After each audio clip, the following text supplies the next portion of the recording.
Welcome to What's Bothering Rashi, Parsha's Pנחas, Tafshin Pei-Vov.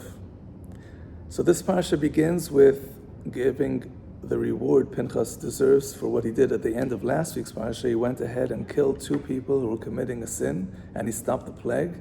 And the reward he gets this week is Brit Kehunat Olam. He is turned into a Kohen.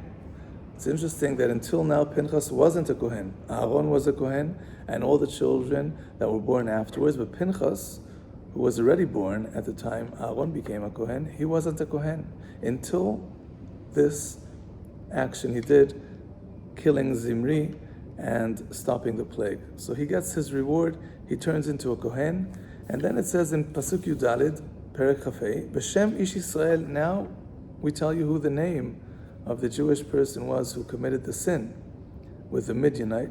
B'Shem Ish Yisrael HaMukeh, the Jewish person who was hit by Pנחas, Asher Hukah et HaMidyanit, he was hit together with a Midianite woman. What was his name? Zimri ben Salu, Nesi Beit Av Shimoni. He was a prince of the father's house of Shimon. It says Rashi in the second Dibur Maskil in this pasuk, Nesi Beit Av Shimoni. Says Rashi, Le'echad michameshet batei avot shayu l'shevet Shimon. He wasn't the prince of the whole tribe, but he was an important person. He was the prince of one of the 5 families in the tribe of Shimon. And then Rashi says, Davar acher, another alternative explanation. Leodia shivcho shel Pנחas. It's coming to tell you the praise of Pנחas, to praise Pנחas. Even though the person he went and killed was a prince, an important person, it didn't stop him from going ahead and stopping the Chilul Hashem this person caused. Therefore,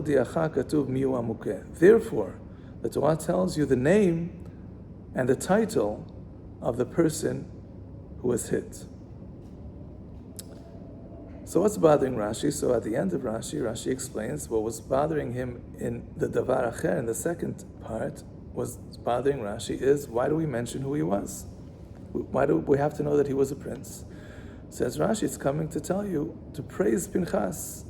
He was willing to go ahead and kill even such an important person to stop the Chilul Hashem. But the first part of Rashi seems to be explaining something else. The first part explained that the word Nasi doesn't mean a prince of the whole tribe, it means a prince of one of the 5 households in the tribe of Shimon. Usually when we have a Davar Acher, those 2 words in Rashi, that means Rashi is coming to explain another thing, which is explaining the same problem we had according to the first explanation, which means 2 explanations to the same problem. In this Rashi, it seems that they're explaining 2 different things. The first part is explaining what does Nasi mean. It doesn't mean a prince, it means one of the heads of the 5 families. And the second Rashi explains, why do we mention at all that he was a prince? To praise Pנחas. But it's 2 separate difficulties, which isn't usually the case when Rashi says Davar Acher. So therefore, we might have to say that this Rashi is really a continuation of the first Rashi on the Pasuk. It's one long Rashi. And we should have began from the beginning. B'Shem Ish Yisrael, the first Rashi says, B'makom sheyiches et hatzadik l'shvach, in a place where we mention the lineage of, or the ancestry of, or the title of the tzaddik, to praise him, like we do here by Pנחas. It says, Pנחas ben Elazar ben Aaron HaKohen, Eshivet Chamati. So since we mentioned who Pנחas was to praise him, Yiches et harasha legnai, we mentioned who the bad person is also to disgrace, legnai, as a gnut. And then Rashi continues, Nesi Beit Av Shimoni, we mentioned who he was. Who was he? He was a prince of one of the 5 families of Shimon. But the main part Rashi is explaining is, why do we mention who he was? And he says, we mentioned who Pנחas was to praise him, so we mentioned who Zimri is to, as a disgrace to him. You have to stop a second and ask, why is it a disgrace? Why is it a disgrace when we mention that he was a prince? it seems to be a good thing. So the Maharal here says something very interesting. He says, no. When a person sins, the more important the person is, the greater the sin is. And therefore, by mentioning that he was the prince of Shimon, of one of the families of Shimon, it's really a disgrace to him. Because he sinned, and he wasn't an ordinary person. He was an important person. And therefore, it's a disgrace. His sin is much greater. So that is one explanation to why we mention who he was. And now Davar Acher, says Rashi, a second explanation to the same problem. Again, the problem Rashi is dealing with is, why do we mention who he was? What does it matter? The first explanation was, because it's a greater disgrace when an important person sins. But here Rashi says, you know why we mention who he was? Leodia shivcho shel Pנחס. Not that Zimri is more of a disgrace, but Pנחas is praised more, because killing, as we said, an important person who sins is greater and takes more courage than killing a simple person. So we end up with two explanations, and the words Davar Acher make sense. This Rashi is explaining, why do we mention that he was a prince?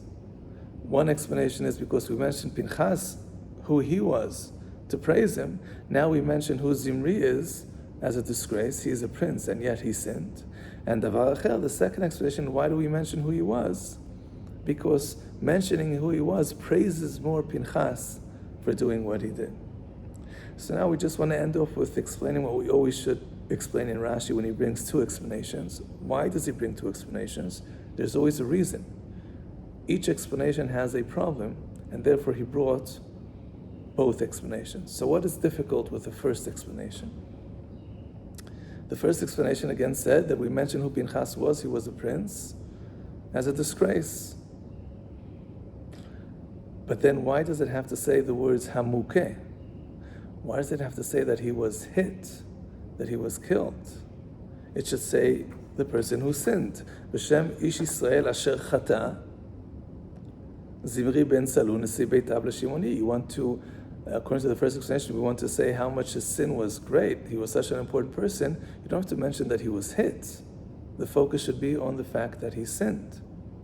So therefore Rashi brings the second explanation, that we're praising Pנחas for hitting Zimri, for killing Zimri. The pasuk focuses hamukeh. The person who was killed, who was hit, was an important person, because that praises Pנחas. He did it even though he was killing such an important person. So what's wrong with the second explanation? Why do we have to bring the first one? Here the answer could be, if we're just coming to tell you how great Pנחas was, we should have said it earlier. Why do we say it now? We should have said it last week when he hit him. We should have said who he was he hit. Why do we wait till now to tell us who Zimri was?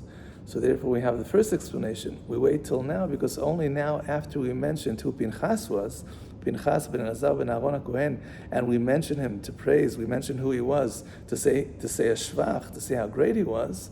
So now we mention who Zimri was as a disgrace. The first explanation says we mention who he was now to tell you how great he was, and therefore his sin was so great. We mentioned Pנחas, who he was, to praise him. We mentioned Zimri, who he was, as a disgrace. So the two explanations complement each other. Each one had a small problem with the explanation, and therefore Rashi had to bring both explanations. And now we understand also why it says the word mukeh in this pasuk, because we're focusing on Pנחas, praising him for hitting such an important person. And we also understand why it's mentioned now, only now, after Pנחas is mentioned as a shevach. Now, the first explanation Rashi says, we mention who Zimri was as a disgrace. Have a wonderful Shabbos.